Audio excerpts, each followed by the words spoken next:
Hey everyone, and welcome back to Margaritas and Mascara. Today I wanted to create a different kind of video. I wanted to talk about menopause, and over the last 6 months or so, my symptoms of menopause have been getting worse and worse, and I have been experiencing symptoms that I can no longer basically cope with. I have been having extremely bad insomnia where I can fall asleep, but then I can't stay asleep. I'm having night hot sweats or hot flashes. I guess they call them night sweats, where I am so hot that I am literally jumping out of bed and feeling like my skin is on fire, throwing covers off of myself, and literally just don't know what to do to cool off. I've tried putting a fan by my bed. It's really horrible. And then the same thing in the morning when I'm getting ready for work. I literally will be dripping, in sweat trying to put my clothes on to go to work, and it's just a horrible feeling. It feels like anyone who's going through menopause knows that a hot flash is all fun and games and a good joke, around the dinner table, but when you're actually experiencing it, it is absolutely horrible. It's so much worse than I thought it would be. It just feels like you're burning from the inside out. So I started to go ahead and deep dive into my own research and see what I could find out there. And I thought it's about time I do my own research and educate myself rather than just Googling articles or listening to, friends or relatives based on, the information that we've been told all these years. So I actually made an appointment to see my gynecologist, and we went over the symptoms that I have been experiencing, but there are so many more symptoms that I want to read off to you. So obviously irregular period, fatigue, depression, a racing heart, which I also was having heart palpitations and I didn't realize that that was related. Headaches. Another huge thing that I have been going through is from out of nowhere, I would wake up in the morning and I would go to get out of bed and my shoulder would crack and be stiff, and the joints in my thumb and my wrist would crack. I had no idea that was related to menopause. Vaginal dryness, change in libido, dry skin, dry hair, and thinning hair or hair falling out. What I actually learned about that is that your hair is actually not falling out. The cycle of your hair, I believe what I found out is, so every month, different follicles are on different time schedules and fall out accordingly to renew themselves. But apparently when you're in menopause, the hair gets all on the same cycle. So it seems like your hair is falling out or thinning because of menopause. And then, insomnia, irritability, mood swings, hot flashes, night sweats, and everything else in between. So HRT stands for hormone replacement therapy. So basically, like when we're in perimenopause, we're already experiencing estrogen loss, which is what's giving us those perimenopausal symptoms. So basically all my life, as I'm sure you have as well, we have been told, or you have heard, that estrogen is the enemy. Estrogen is evil. Estrogen is dangerous. We've been told estrogen causes breast cancer. Not only should we avoid estrogen, we have been told that for years, as crazy as it could sound, I even avoided eating tofu or edamame, any kind of soybean, because I had read articles in my research that is something you should avoid if you want to avoid breast cancer. So these are some things that, as I'm doing my research, I'm reading are misconceptions.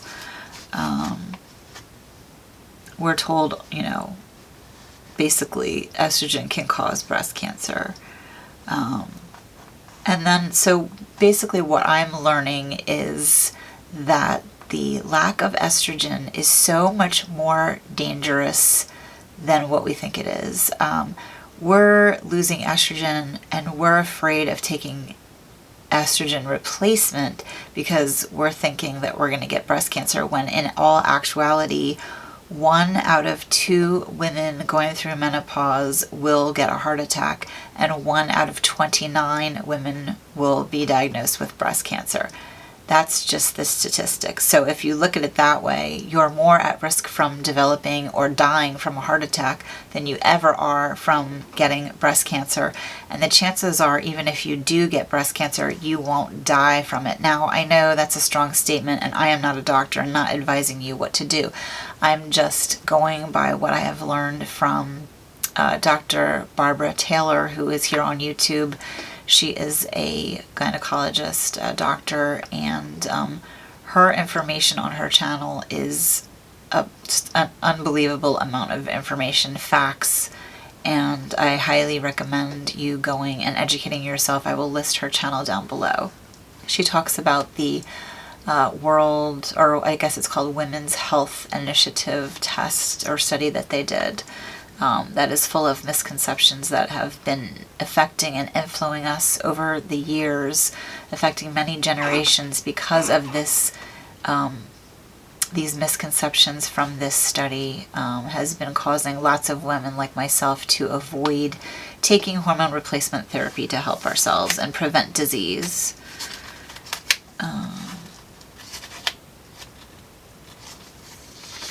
So a lack of estrogen in your body overall can cause a whole host of life-threatening diseases.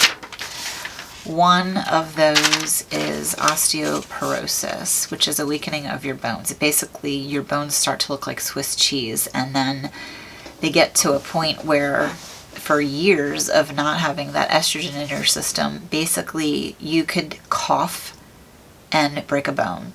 Or you could trip over something minor and break a hip.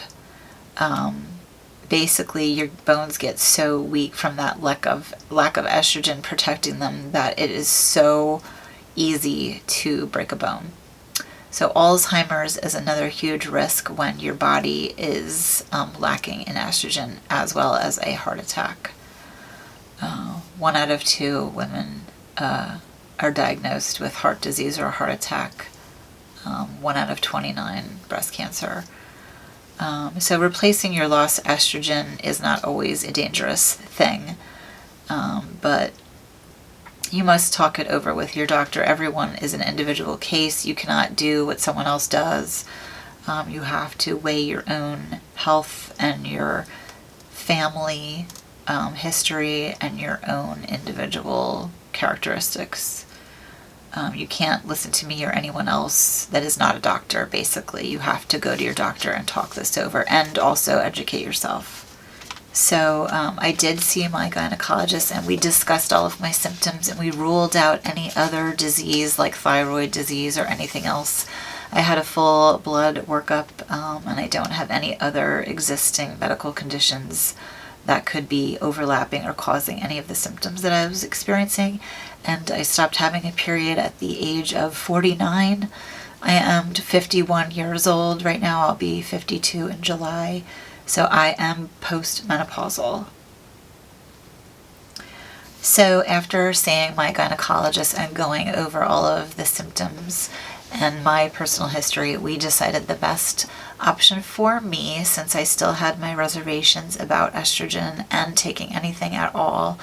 And I also do have a huge family history of migraines, and I was told years ago when I had asked about HRT from a doctor at the time, the answer was no, you cannot take HRT because you get migraines and you are already at a higher risk of a stroke because you get migraines. And when you take HRT, estrogen or hormones in general are supposed to have a risk of blood clots. So for years I was not taking anything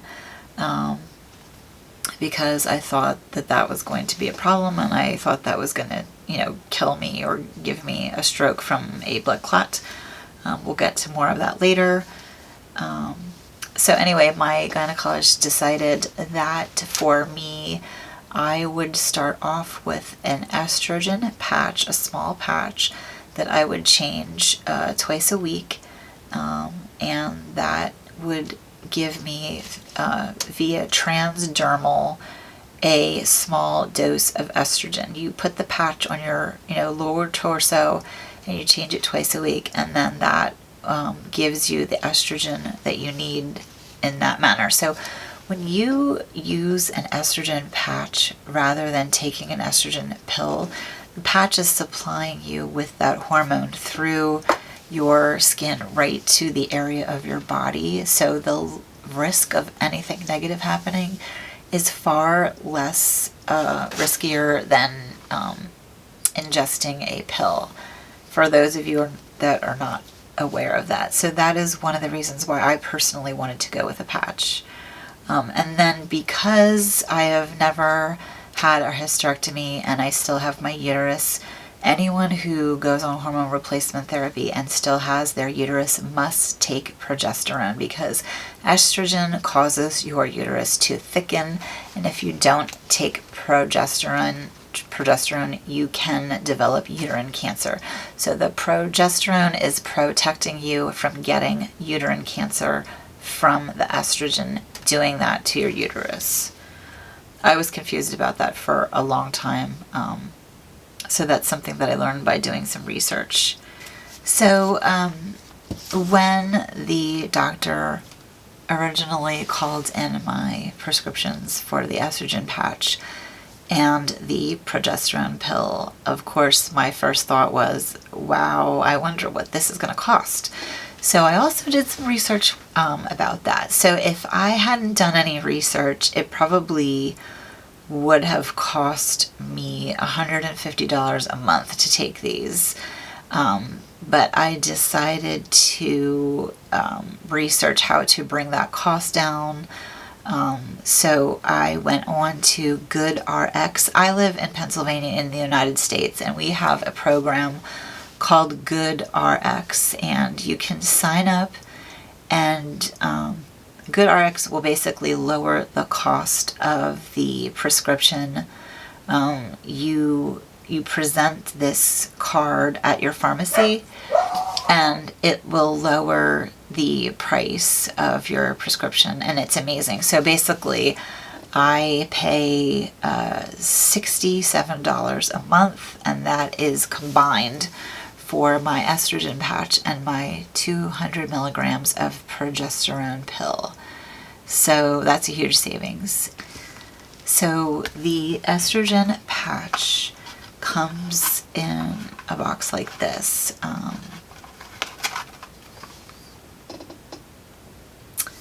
And there are patches that are individually wrapped inside that look like this.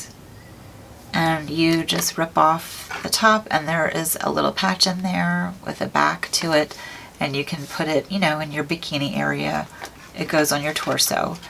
And then in the box that I have, it'll show you, you can choose what are the 2 days that you can remind yourself when to choose your patch. It's no big deal. It takes like 10 seconds. And then when I go to bed at night, I take an oral progesterone. It's just a pill that looks like this. And so that is what we have decided to do. Stay tuned for an update so I can come back and go over my experience. But that is the game plan for now. Thanks so much for watching. I hope you guys enjoyed this video and got a lot of value out of it. There is so much to learn and educate yourself about. There's just a lot of information out there that we haven't been told, or even our mothers or our grandmothers haven't been told about menopause and hormone replacement therapy. It's a shame, unfortunately, that there isn't more education in medical school about menopause in general. So anyway, thanks so much for watching. I hope you're having a great day, and please subscribe down below so that you do not miss any future videos that I upload. If you like this video, please give it a big thumbs up, and I'd love to hear your comments down below. What are your thoughts about HRT? And as always, thanks for watching, and I'll see you in the next video. Take care.